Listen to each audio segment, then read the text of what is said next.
अस्सलाम वालेकुम, नमस्ते, सत श्री अकाल। वीडियो देखने वाले सबके लिए दुआ है कि आप जहां भी रहें खुश रहें, शाद रहें, आबाद रहें और हमारे इस चैनल पे अपना प्यार दिखाते रहें।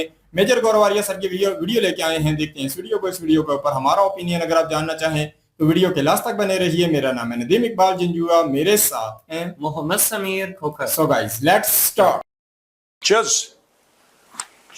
cheers. तुम उठो, यंग तुम हो, हम नहीं है यंग जो हमसे बाहर जमाना बोलते हैं। Cheers. इसको कानून की पढ़ाई जाए तब काम बन सकता है सर, क्योंकि कानून के हाथ लंबे होते हैं और इसके हाथ तो बिल्कुल अभी छोटे हैं। इतना बड़े से कानून है इसके, छोटा कानून। हमारा प्रोड्यूसर होता था, हम उसको कानून बोलते थे। क्या नाम था उसका? तुषार। अभिषेक था हमारा प्रोड्यूसर ना। सक्सेना। सक्सेना तो याद है मुझे, अभिषेक नाम कंफ्यूज होता हूँ। अभिषेक सक्सेना एक जमाने में प्रोड्यूसर होता था। वो सेल्फी लेता था, आधा गांव आ जाता था उसमें। आज भी वो प्रोड्यूसर ही है, बस दूसरे। हाँ ना, मतलब जब चैनल पे थे तब था वो, हमारे साथ नहीं, चाणक्य में चैनल पे। तो वो ऐसे, उसका हाथ इतना लंबा था सेल्फी पॉइंट सक्सेना का, तो वो ऐसे करके लगता अगले रूम से ऐसे लेगा खड़ाक, सब पूरा पीछे। चलो ओके।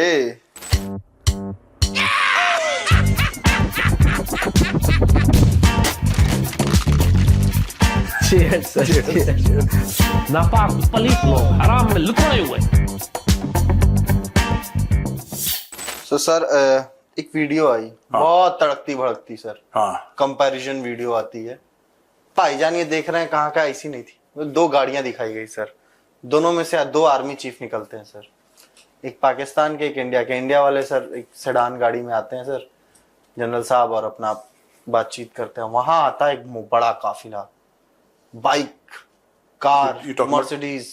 इंडियन आर्मी चीफ ना? नहीं, ये पाकिस्तानी आर्मी चीफ होता है। इंडियन आर्मी चीफ साहब का तो एक छोटा सा कॉन्वॉय। हाँ, ये सुजुकी है, ये मारुति सुजुकी होती है। हाँ, सियाज। हाँ, वो सारे जनरल्स के पास वही है। तो उससे आते हैं। वहां देखा सब मर्सिडीज और ये तमाम गाड़ियां। Lavish video sir.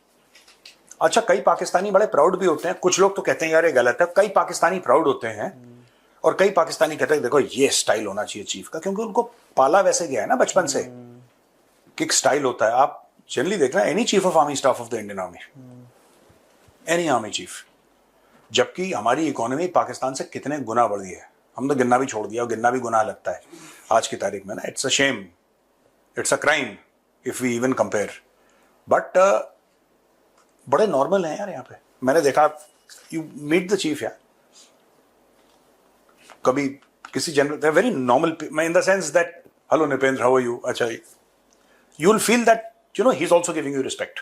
सो जबकि he is at the top, 4 star general, but प्यार से, आराम से। पाकिस्तान में मुझे ऐसा लगता है यार कि सोसाइटी, मुझे ऐसा लगता है कि बहुत फ्यूडल है आज की तारीख में भी। अपने दिमाग में वो जमींदार हैं, अपने दिमाग में वो चाहे एक्चुअली जमींदार ना हो, बट वो जमींदार हैं ही पाकिस्तान के सारे जनरल, क्योंकि फौज जमीन देती है उनको। लेकिन हैविंग सेड दैट, ये बड़ा एक मैटर है यार। मैं सर ये एक वो अपने जर्नल से जब वो मिलता है मुनीरवा, हाँ, तो बुलेट प्रूफ में बैठ के मीटिंग कर रहा था। एक बार आपने देखा था ना वीडियो वाला? हाँ, मैंने देखा था, वो बुलेट प्रूफ ग्लास सामने लगा हुआ था। डर लग रहा था कोई कोर कमांडर उठ के ठोकने को। कितनों की नौकरी खाई हुई है सर, जो जहाँ है वहीं है। हाँ, नहीं बिल्कुल, पर उस सिक्योरिटी को लेके भी कंपैरिजन हो रहा था। Our army chief is the limited security, और उनका बहुत बड़ा कॉन्वॉय एकदम था। देखो, मैं एक बात बताता हूँ कि आर्मी चीफ को जितनी सिक्योरिटी इंडियन आर्मी चीफ को मिलती है वो पर्याप्त है। एंड यूल ऑलवेज फाइंड आसपास ना, you'll find guys from SF, वो आसपास रहते हैं चीफ के ना, वो दिख भी जाएंगे आपको, वो सादी वर्दी में आपको। Those are all SF guys, तो आसपास चीफ के and all that. So and all of them, ये former NSG and all of that, वो हाईली ट्रेंड हैं and they are trained in that. मैं एक और बात कहता हूं जो पाकिस्तानियों ने करी, कंपैरिजन वीडियोस बहुत पाकिस्तानियों ने डाले कि इतनी बड़ी इकोनॉमी, बात वो नहीं है। इंडियन आर्मी चीफ की जो सिक्योरिटी है, that is for security. Pakistani जो, अब वो उसको सीडीएफ बोलते हैं, चीफ ऑफ डिफेंस फोर्सेस, उसकी जो सिक्योरिटी आसिम मुनीर की, वो शोबाजी के लिए है कि मैं अपने लोगों को, जैसे एक जमाने में कहते हैं ना, राजा हाथी पे चलता था तो अपनी प्रजा को इंप्रेस करने के लिए, या फिर बादशाह सलामत चल रहा है तो आवाम को इंप्रेस करने के लिए हाथी में जा रहा है कि तुम कौन हो, तुम कीड़े मकोड़े, ये तो देखो बादशाह सलामत जा रहे हैं। You understand that sort of thing ना, कि ये मुझसे नीचे हैं। आप कभी भी इंडियन जनरल्स को देखना, कभी भी देखना, ठीक है, कुछ आपको स्ट्रिक्ट मिलेंगे, कुछ फ्रेंडली मिलेंगे, लेकिन हवा में उड़ते नहीं दिखेंगे आपको, क्योंकि उनकी डे वन से ये बात बोली गई है। और मतलब इन द सेंस कि नॉट दैट कि इसकी कोई क्लासेस होती हैं, नहीं, सिस्टम में आर्मी के इनग्रेन्ड है कि you are here to serve India. आप भारत की सेवा करेंगे और आपने संविधान की रक्षा करनी है। This is absolutely clear to every officer and man and JCO and NCO of the Indian army, right down to the jawan, to the army chief. Everybody serves the constitution of India, they serve the nation. Pakistan में तो army chief constitution बदल देता है। तो जिस आदमी के पास इतनी ताकत है कि यूनिलैटरली कॉन्स्टिट्यूशन बदल दे जब उसका मूड करे, तो फिर वो तो ऐसे कॉन्वॉय में चलेगा यार जिसमें मुनीर चल रहा है।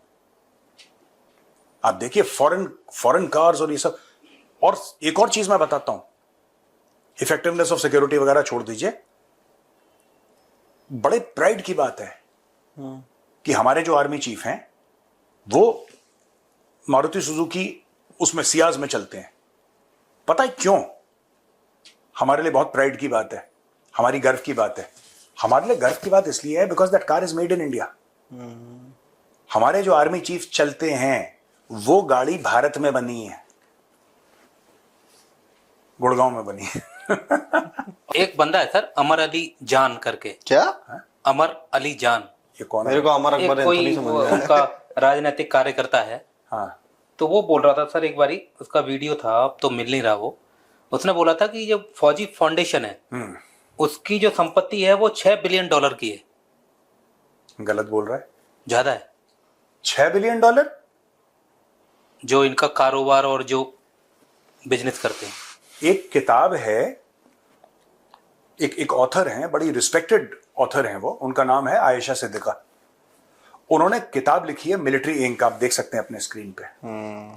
और इन्होंने बहुत समय पहले लिखी है, कई साल पहले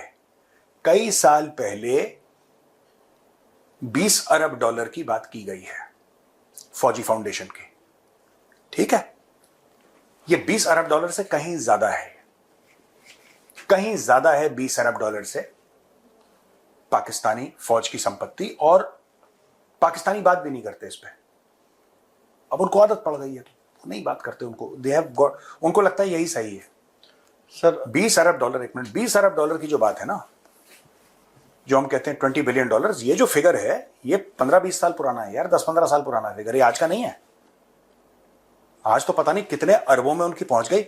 अभी पाकिस्तान इंटरनेशनल एयरलाइंस बिका, आपको पता है खरीदा किसने? फौजी फर्टिलाइजर, जो खाद बनाने वाली कंपनी है, जो गोबर से खाद बनाती है, उस कंपनी ने एयरलाइन खरीदी।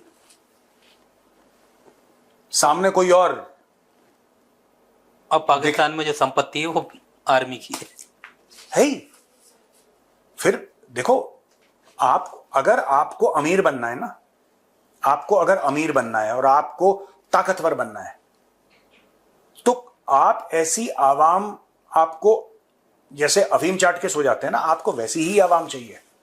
आप वो आवाम अफोर्ड नहीं कर सकते जो झंडा लेकर रामलीला मैदान पहुंच। आप वैसी आवाम अफोर्ड नहीं कर सकते रामलीला मैदान वाली।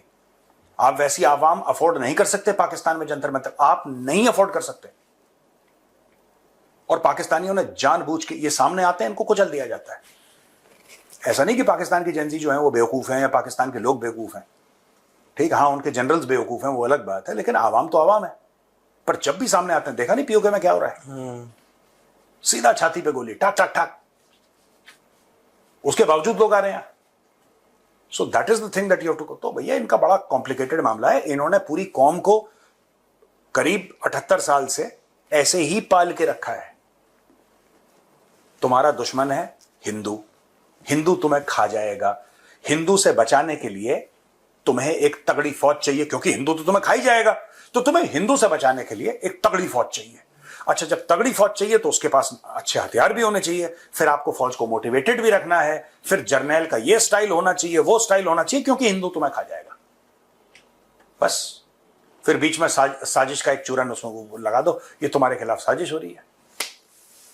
कोरमा है कि खा जाएगा। बोलो बोलो। सर एक मौलाना है मोहम्मद खान शेरानी, हाँ। CIA अध्यक्ष हैं, भूतपूर्व पूर्व किसके? CIA। CII अच्छा CIA। CIL पता नहीं क्या है, जो भी हाँ। पाकिस्तान का कुछ होगा। CII उसके पूर्व अध्यक्ष हैं मौलाना मोहम्मद खान शेरानी। उन्होंने बोला है कि सर जो हमारी पाकिस्तान है या फौज है जो अभी राज कर रहा है, प्रधानमंत्री वगैरह, ये एक अंतरराष्ट्रीय तंत्र की सहायक इकाई है, जो अमेरिका वगैरह की ये सहायक इकाई है। हाँ। और इनका मकसद देश की खिदमत करना नहीं है, इनका सेवा करना या रक्षा करना नहीं है, इनका मकसद है पश्चिमी देशों के हितों के लिए काम करना इस एरिया में। बताइए। एजेंट है ये। कि हमारा जो इस्टेब्लिशमेंट है इदारे के हवाले से तो ये हमारा नहीं है, इसलिए कि हमारा इस्टेब्लिशमेंट बैनुल अक़वामी इस्टेब्लिशमेंट का ज़ैली इदारा है। ये हमारे हिफाजत के लिए भी नहीं है, हमारे खिदमत के लिए भी नहीं है, हमारी सहूलत के लिए भी नहीं है, बल्कि इनका असल फरीज़ा जो है मगरबी अक़वाम के मकासिद की वकालत है और मफादात की हिफाजत है। जिन्ना भी एजेंट था आपको भाई। जिन्ना जो है जब तक यूके नहीं गया था तब तक जिन्ना अलग था, जब यूके से वापस आया तो एक अलग जिन्ना बन गया। ये सारे के सारे हैं। तुम कुछ कह रहे थे, बदमाश है वो जिन्ना बन गया। हाँ नहीं झींगा बन गया। झींगा नहीं बोलो यार। अरे नहीं यार, हाँ वैसे झींगा ही इज लाइक झींगा ओनली। अच्छा लगता है सर फोटो में वो। हाँ तो अब आप कभी देखना यही चीज जो इन्होंने बोली है मौलाना ने, ये मोहम्मद खान जो भी इनका नाम है, मोहम्मद खान शेरानी, मोहम्मद खान शेरानी ने बोला है, यही चीज तो हमने कुछ दिन पहले उनकी चलाई थी। ये जो ISI के फॉर्मर चीफ थे, क्या नाम उनका यार, नाम भूल जाता हूं मैं, I forget his name every time यार। अरे जिन्होंने ये बोला था कि अमेरिका के आशीर्वाद के बिना हमीद गुल ना, हमीद गुल, लेफ्टिनेंट जनरल हमीद गुल, यही तो बोला था हमीद गुल ने। तो ये नॉर्मल चीज है सर। मैं कल एक डॉक्यूमेंट्री देख रहा था, अभी आधी ही देखी है, फ्रेंच मीडिया ऑर्गेनाइजेशन की एक डॉक्यूमेंट्री है, पाकिस्तान पे बनी हुई है। उसकी इंट्रो में ही ये लाइन है जो आप एक्सप्लेन कर रहे हैं ना, कि पाकिस्तान की सोसाइटी इतनी वो है कि उसमें फौज का घुसना बहुत नॉर्मल चीज है, पॉलिटिकल उसमें फौज घुसी हुई है, और उसमें कोई तो है ऑफिसर सर, या तो वो मेजर है या कर्नल है, इन दोनों में से कोई एक है सर। हम अपने देश के लिए जान दे देंगे। और वो बात, उससे बात पूछी गई होगी, आई थिंक जो क्वेश्चन का या डॉक्यूमेंट्री का माइंडसेट देख के समझ में आ जाता है कि वो किस तरीके से पाकिस्तानी जो आर्मी है वो फंक्शन करी हो, तमाम चीजें। उसके में जवाब में भी वही बात सर, कि उधर एट्रोसिटीज हो रही हैं, उधर ये हो रहा है, उधर ये हम रात रात भर जग के जो है सुरक्षा कर रहे हैं, जब देश की बात आएगी तो हम ऐसा कर देंगे और ये कर देंगे और वो कर देंगे, तमाम चीजें। उससे सवाल पूछा गया था कि आप लोग फंक्शन कैसे करते हैं, समझ में आता है उसको नहीं पता कि वो फंक्शन कैसे करते हैं, और फंक्शन भी करते हैं, इसमें बहुत बड़ा डाउट है। मैं आपको बताता हूं पाकिस्तानियों के साथ हुआ क्या है। आप एक रास्ते से जाते हैं और एक बंदा आपको डंडा मारता है पीठ पे दम से, आपको बुरा लगता है, पर आपकी मजबूरी है जाना। अगले दिन जाते हैं, फिर डंडा पड़ता है, तीसरे दिन फिर डंडा पड़ता है, और वो बहुत तगड़ा पहलवान है, आपको डंडा मारता रहता है, मारता रहता है, मारता रहता है। कुछ समय के बाद वो डंडा मारना नॉर्मलाइज हो जाएगा। जिस दिन वो पहलवान नहीं है, आप शुक्र मनाएंगे कि यार चलो आज डंडा नहीं पड़ा, लेकिन आपको बुरा तब लगेगा जब आपको 2 डंडे लगे, क्योंकि एक डंडा आपने अपने दिमाग में नॉर्मलाइज कर लिया। ठीक है, आप देखिए पाकिस्तान के जो सो कॉल्ड इंटेलेक्चुअल्स हैं, वो यूट्यूब पे आके और वो टेलीविजन पे आके ये कहते हैं कि हाँ ठीक है हमारा हाइब्रिड स्टेट है, हाँ हमारी फौज है, तो क्या हुआ, सबका अपना अपना होता है, हमारा ये है। Now they have started defending this. या तो आइडियोलॉजिकली वो लोग बड़े कमजोर हैं, या फिर उनको पैसा मिलता है, कुछ तो है। एक डंडा जो है ना, ये तो ठीक है यार, आपकी पीठ पे एक डंडा मार रहा है पहलवान, वो नॉर्मल है। इसमें बुरा मानने वाली बात नहीं है। सो पाकिस्तानी कौम जो है पूरी 25 करोड़ उसने एक्सेप्ट कर लिया है कि हमारे जो पाकिस्तान का जो असल में जो राजधानी है, पाकिस्तान की कैपिटल है, उन्होंने एक्सेप्ट कर लिया है कि वो इस्लामाबाद नहीं, वो रावलपिंडी है। That every Pakistani understands and accepts. इसमें कोई बहसबाजी नहीं होती अब सामने। उन्होंने एक्सेप्ट कर लिया कि एक डंडा तो पड़ेगा ही पड़ेगा। सर एक खबर आई सर, एक तो पाकिस्तान में पिम्स है, हाँ, Pakistan institute of medical sciences, PIMS. वहां पे वेंटिलेटर खत्म हो जा रहे हैं सर। मतलब वहां पे इलाज नहीं हो पा रहा है लोगों का, ये बुरे हाल चल रहे हैं, ऐसी है। और ये लोग कह रहे हैं कि हम लोग, ये जो आप बता रहे हैं तो मैं ये खबर ऐसे फ्यूल इन कर रहा हूँ। खैर सर, एक चीज पता चली है, एक नया हाईवे बना है मोरक्को में। हाँ, 655 मील का ये हाईवे है और इसका नाम रखा गया डोनाल्ड जे ट्रम्प हाईवे। क्या कर रहा है? अब ट्रम्प ने इस पे ट्वीट किया, थैंक यू किंग। मोरक्को में किंग है? हाँ, अच्छा, मुझे नहीं पता मोरक्को का ज्यादा, but they built a highway हाँ, and called it Donald J Trump. Yes sir, Donald J Trump highway. Trump खुश हो गया? अरे कल से सर उसने खुद सोशल मीडिया पर ट्रेंड बना दिया। और फिर इसका मतलब उनके ऊपर टैरिफ नहीं लगेगा? ये गिफ्ट लेकर गए थे, मैंने सुना कहीं से, आई डोंट नो सच है कि झूठ है, पर मैंने सुना ही है कि जब स्विट्जरलैंड के ऊपर 30-35% टैरिफ लगा था तो स्विट्जरलैंड के जो हेड ऑफ स्टेट थे वो डोनाल्ड ट्रम्प के लिए कुछ गिफ्ट्स लेकर आए, गोल्ड का कुछ बार लेकर आए या कुछ, मतलब किया। डोनाल्ड ट्रम्प इतना खुश हो गया, उनका टैरिफ कम कर दिया उसने। जरा पता लगाओ गुरु, ये खबर सही है कि गलत है? हमें नहीं दिया क्या ये हाईवे वाला है? हाईवे वाला नहीं, हाईवे वाला तो सही है अरे सर, वो स्विट्जरलैंड की बात कर रहा हूं। स्विट्जरलैंड वाला तो दे भी दिया होगा हमें सर, नहीं सर, स्विस उसमें कुछ वॉचेस। डिस्काउंट दिया। किसने? आपने क्या गिफ्ट दिया उसको? आपने के डोनाल्ड, नाम की सड़क तो सर हमारे यहाँ भी बनी है, किसके नाम की? ट्रम्प के नाम की। कहाँ पे? कहाँ पे? तेलंगाना में, यहाँ हैदराबाद में कहीं तो बनी है, यहाँ पे कांग्रेस की सरकार है। Next question please. ओके ठीक है। खैर ट्रम्प से याद है सर एक और चीज, कल बनी है सर। जो लोग कह रहे थे मोदी ट्रम्प से डर गया, ये वाला चल रहा। तो तमड़ा जी का तो सर क्या हुआ कि कल अपने रक्षा मंत्री जी की बाइट सुनी थी सर, रक्षा मंत्री हाँ, सिंह साहब, हाँ। राजनाथ सिंह, उनकी बाइट को लेकर सर पाकिस्तान में बड़ा रोष खरोश था। तो मैं खरोश नहीं है सर, खरगोश, बहुत खरोच है उनको। खरगोश और खरोश था। तो मैंने सोचा कि सर ये पाकिस्तान वाले जो है अंकल क्या कर रहे होंगे, जवाबी कार्रवाई तो करेंगे कुछ ना कुछ। हाँ, पता नहीं नया वीडियो है कि पुराना है, पर मिला है। हाँ, तो जो है अंकल कह रहे हैं, हाँ, वो कह रहे हैं कि 71 की जंग सानू हारे, 71 की 71 दी और 62 दी वॉर फेक न्यूज के जरिए हम जीते, 65 की, 65 दी, 65 और सियाचिन हारा, कारगिल हारा। हाँ। ये पिछले जर्नलों से पूछा जाए कि इतनी झूठ फैलाई, वो अपने जर्नलों से सवाल कर रहे हैं। ये पुरानी न्यूज होगी। हाँ, तो न्यूज एंकर, तभी रक्षा मंत्री नहीं होगा पाकिस्तान का। तो वो नहीं, वो न्यूज एंकर कह भी रहा है कि जी आप तो हैं, तो वो कह रहा नहीं पिछले वालों से पूछो, इतने दिन उन्होंने राज किया, इतने झूठ पढ़ाया गया हमें कि ये युद्ध जीता, कारगिल हार गए, सियाचिन हार गए, 65 का फेक न्यूज बना दिया। तो ये रक्षा मंत्री ये वाले हैं, और भारत वालों को चला देते हैं कि राजनाथ जी ने ऐसा बोल दिया, ऐसा बोल दिया। तो राजनाथ जी ने बिल्कुल ठीक बोला यार। 33 साल जो है इन्होंने हुकूमत की, इन्होंने कतर की जंग हारी। आपने पूछा उनसे कि आपने कतर की जंग हारी? 65 में फेक जो है विक्ट्री डिक्लेयर की, वो पूछा आपने? इन्होंने सियाचिन हारा, आपने पूछा उनसे? इन्होंने कारगिल हारा, आपने पूछा किसको उनसे? कह रहे हैं कि पूछा? 6-7 साल पुराना इलेक्ट्रॉनिक मीडिया खाली। मैं अभी भी वक्त है। हम तो बड़े खुश हैं सर, इनको पता नहीं वो पूर्वांचल के हैं। और ये कंटेंट देता रहता बंदा। कोई एक बात बताओ, इसमें कोई सेंस है? आप बताओ यार कि पूर्वांचल के हैं क्या? क्या है? खैर सर एक और खबर है सर ट्रम्प की। हाँ, ट्रम्प बोला जब मैं ईरान से लड़ रहा था, अंग्रेजी में बोला सर, मैं हिंदी में ट्रांसलेट करूंगा। जब मैं ईरान से लड़ रहा था तो सऊदी आया मेरे पास। मैं कुछ कर रहा था, फिर सऊदी ने बोला कि आप 2 मिलियन लीजिए हमसे। ऐसे उसने गिनवाया कि मुझे 7-8 मिलियन मिले सऊदी से, कुवैत से, इधर उधर से। खैर फिर मैं लड़ा, फिर उसके बाद मैंने कहा कि अब नहीं लड़ूंगा। King of Saudi Arabia said it. He said, "Sir, I was in Saudi Arabia, came back with $2 trillion for our country.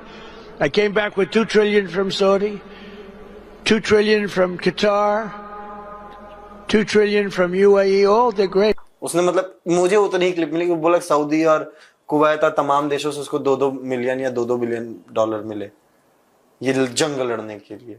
नहीं ठीक है, वो तो कॉम्पनसेशन मांगेगा। एक तो सर मुझे ये नहीं समझ में आता है इस बहुत बड़ा अगर कहीं बाबू होता सर ट्रम्प हुआ बिना 500 रुपया लिए काम नहीं करता कोई। मैं सही बता रहा हूँ। क्या कर रहा है? 500 रुपया जरूर मांगता, कहता चाचा देखिए सब ठीक है, ईमानदारी से मेरा 500 तो बनता है। आज का अगर देखा जाए मेजर सर का ये जो वीडियो है बड़ा हास है। हकीकत बात करें कंपैरिजन बनता नहीं है, पर मेन बात है यहाँ कंपैरिजन ही कुछ ना कुछ इन्होंने किया है।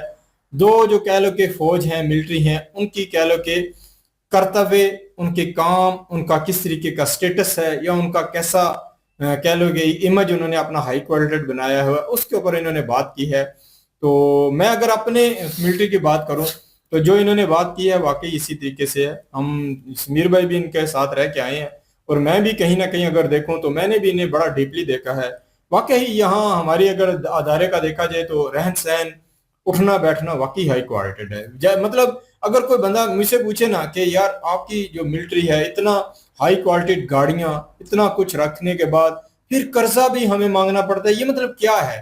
तो ये चीज है कि इन्होंने अपना एक अलग स्टेटस अपना बना लिया कि हम कहीं ना कहीं आपसे अलग हैं, हम आपसे ऊपर हैं। हालांकि अगर आप जो है किसी भी जमहूरियत को कह सकते हैं कि आप डीपली अगर पढ़ें तो उसमें यही है कि ये हमारे कह लो कि ये हिदमत के लिए, इस मुल्क की कह लो कि इमेज को ठीक रखने के लिए, इस मुल्क की इमेज को, अवाम की इमेज को बेहतर बनाने के लिए काम करना है। ये बॉर्डर पे सिक्योरिटी करते हैं उस मुल्क की जहां जहां इन्हें रखा जाता है, पर यहाँ बैठना उठना रहना सहना इनका अलग है। कहीं ना कहीं अगर देखा जाए तो इसी के अपोजिट इन्होंने जब इंडिया का हमारे सामने कंपैरिजन रखा तो इंडिया की एक मारुति सुजुकी के हवाले से बता रहे हैं कि वो वहां का हर कह लो कि किसी भी पद का फौजी हो या कह लो कि जर्नल हो, कर्नल हो, तो वो वही गाड़ी रखता है।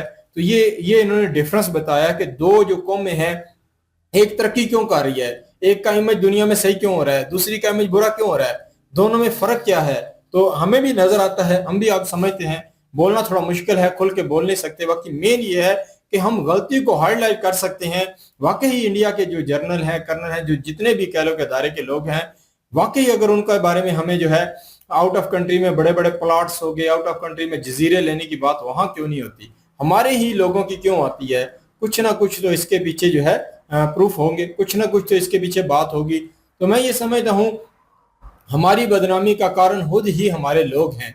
वो कहीं ना कहीं अपना आपको इस तरीके से शो नहीं करते कि वो कहीं ना कहीं एक कह लो कि नौकरी करके, नौकर बन के एक जगह रह के आए हैं। वो खुद जो है अपने कर्तव्य से बताते हैं कि उनका जो रहन सहन है वो कह लो कि एक जो होता है ना, ये नेता कह लो कि जहाँ सऊदी अरब का किंग कह लो कि उन्हीं की चलती है, यहाँ के हमारे लोगों की, यहाँ के हमारे बड़ों की ये कह लो कि सिचुएशन हमें नजर आती है। इसके अपोजिट हमें इंडिया में नजर आए तो वो चीज नजर नहीं आती। वहां का जनरल कर्नल जो भी आता है वो अपनी ड्यूटी करता है, जो उसको संविधान बताता है कि आपने ये काम करना है, वहां वो करते हुए दिखाई देते हैं। और हमारे अगर यहाँ देखा जाए तो कह लो कि हमारे कानून का पालन करते हुए यहाँ कोई भी हमें नजर नहीं आता है। हमारे जो है आम सी गाड़ी कहीं ना कहीं इनको बड़े किसी भी मंत्री को या किसी बड़े अदारे के बड़े लोगों को पास से गाड़ी तेजी से गुजर जाए, उनके माथे पे बल पड़ जाता है, ये कौन है कि जिसने हमें ओवरटेक किया। यहाँ की ये सिचुएशन है। यहाँ कहीं ना कहीं कह सकते हैं कि इन्होंने अपने आप को मतलब एक लफाजी के तौर पे समझाया जाए तो ये अपने आप को खुदा समझना शुरू कर दिया है। तो इंडिया के कानून, इंडिया के संविधान ने वहां के रहने वाले सभी को इक्वल रखा, सभी को एक ही कहा कि आपका ये जो कर्तव्य है वो करें।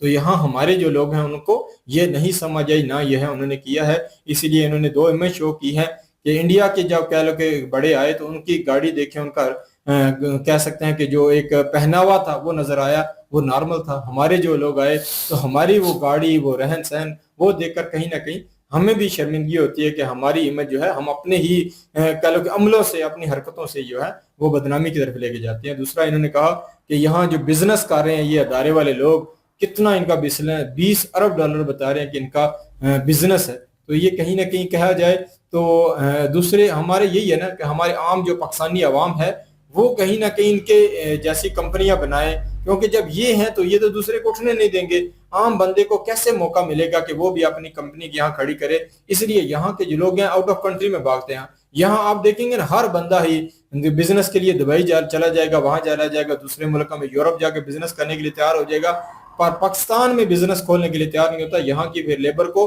आउट ऑफ कंट्री में काम करने के लिए भी, छोटा मोटा जो काम है इलेक्ट्रिशियन प्लम्बर वाला, वो भी आउट ऑफ कंट्री में के लिए जाना पड़ता है। यहाँ के कह लो के अदारे के ऊपर इन्हें भी यकीन, ना बड़ों को यकीन है ना छोटों को यकीन है। तो यहाँ हमारे बड़ों ने ये हालत बना दी है। और इंडिया में देखा जाए तो एक अंबानी, अडानी और सारे जो है अपने मुल्क के साथ मिलकर बिजनेस कर रहे हैं, पैसा अपने मुल्क में ला रहे हैं, वहां के लोगों को नौकरियां दे रहे हैं। तो वहां की सिचुएशन अलग है। यहाँ इसीलिए कि हमारे बड़ों ने ऐसे कानून अपने लिए बनाए, अपनी सहूलियात के लिए हमारे बड़े बड़े जर्नलों ने कानून बनाए, जिसकी वजह से हम कहीं ना कहीं जो है बैकफुट पे चले गए। हमारा जो गरीब है वो गरीब ही तबका रहता जा रहा है, जो हमारा अमीर तबका है वो अमीर ही अमीर होता चला जा रहा है। तो ये हमारे फेलियर है। इसके बाद एक मौलाना है, उन्होंने जो कह लो कि बयान दिया है वो बड़ा खास है। हकीकत बात करें, मैं तो उसके ऊपर ज्यादा बात नहीं कर सकता हूँ, पर हकीकत के वो बहुत करीब है। वो जो उन्होंने बयान दिया है, हमारे कहीं ना कहीं जो बड़े हैं उन्हें भी उस बयान को जो है लेकर जरूर सोचना चाहिए कि आपके ऊपर ऐसे बयान क्यों लोग दे रहे हैं, आपके ऊपर लोग जो है पाकिस्तानी आपके ऊपर टिप्पणियां क्यों कर रहे हैं। कहीं ना कहीं आपका कह सकते हैं कि कोई ना कोई अमल तो ऐसा है जो इनको नेगेटिव लग रहा है, कोई ना कोई अमल तो ऐसा है जिसकी वजह से आपके ऊपर लोग जो है उंगली उठा रहे हैं। तो हमारे जो बड़े हैं, हमारे जो लोग हैं, हमारे जो जनरल कर्नल जितने भी लोग हैं, उन्हें जरूर सोचना चाहिए कि कहीं ना कहीं आवाम के अंदर नफरत आ जाए तो वो फिर जो है निकलती नहीं है। तो आप जो है अपने अमाल को ठीक करें, नहीं तो फिर यह है कि तारीख में बड़े बड़े ताकतवर आए, वो कह सकते हैं कि इबरत का निशान बनते हुए इस दुनिया ने देखा। तो ये आज हमारे पास, अगर हमारे बड़ों के पास अगर ताकत है तो उसका नाजायज फायदा नहीं उठाना चाहिए। बिल्कुल जी, हम तो यही चाहते हैं कि जो भी इदारे हैं उनका जो काम बनता है उनको वही करना चाहिए। सरकार जो है उनको एक जिम्मेदारी देती है कि आप सिक्योरिटी फोर्सेस हैं, आपकी जिम्मेदारी ये है कि आप मुल्क की रक्षा करेंगे, मुल्क की हिफाजत करेंगे। इस बात की उनको तनख्वाहें मिलती हैं, इस बात की उनको सहूलियात दी जाती है। तो मतलब ये कि वो कोई एहसान नहीं कर रहे, अगर वो जॉब अपना कर रहे हैं तो उस चीज का मुआवजा ले रहे हैं, उस चीज की उसके बदले में सहूलियात ले रहे हैं, सारी चीजें उनको प्रोवाइड की जा रही है। तो जो मौलाना ने कहा है कि ये बिजनेस वाले काम यहाँ पे कर रहे हैं, तो आम बंदा जो है उसको मौका नहीं मिल रहा, सही है। और उसके बाद उन्होंने ये बात जो की है ना, क्या नाम है, एक साबिक जर्नल है हमीद गुल, उन्होंने कहा है कि अमेरिका की आशीर्वाद से यहाँ पे आर्मी चीफ बनता है। तो हालात आंखों के सामने ही है, इसमें कह लें कि ढकी छुपी तो बात नहीं है कि अमेरिका के आशीर्वाद से बनता है तो अमेरिका के नीचे है ना। हम अपनी मर्जी से कह लें कि सांस भी नहीं ले सकते। अमेरिका ने जो हमें कहना है हमने वही करना है। तो इस तरह के हालात तो हैं। और दूसरी चीज, ख्वाजा आसिफ जिस तरह से कह रहे हैं जी कि आप इनसे पूछ सकते हैं कि आपने ये जंग हारी, ये जंग हारी, और हमें ये बताया गया कि हमने सारी जंगें जीती हैं, तो पूछे ना ख्वाजा आसिफ इनसे जरा। तो ख्वाजा आसिफ को भी पता चल जाएगा कि कैसे पूछता है। ना आवाम की जुर्रत है और ना ही इन सियासतदानों की जुर्रत है कि इनसे कोई पूछ सके, क्योंकि सबको पता है कि भाई इस वक्त जो है ना वो सारे का सारा कंट्रोल जो है ना वो इनका ही है।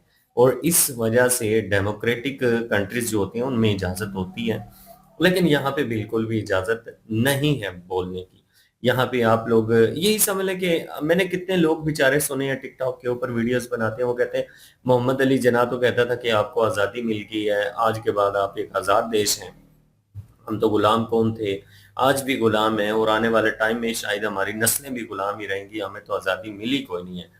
तो मतलब कि वो चीज़ें जो है ना वो दिख रही हैं कि वाकई ऐसा है। आखिरकार हम गुलाम हैं किसके? अपनी अशराफिया के गुलाम है, अपने लीड क्लास लोगों के गुलाम है। पिछले ही दिनों में एक ब्रिगेडियर की बेटी है, वो वैसे ही पॉडकास्ट में आ गई एक में, तो उससे उन्होंने पूछा, उन्होंने कहा कि आप जो सिविलियन लोग हैं, जो आम लोग हैं, जो सिविलियन लोग हैं, उनके बारे में आपका क्या नैरेटिव है, क्या सोचते हैं आप उनके बारे में? उन्होंने कहा हम तो कीड़े मकोड़े समझते हैं, हमारे नज़दीक जो सिविलियन अवाम है, जो आम लोग हैं, हमारे नज़दीक वो इंसान नहीं है, हम उनको अपने बराबर बैठने की इजाज़त नहीं दे सकते, मतलब कि हमारे से वो बहुत नीचे हैं।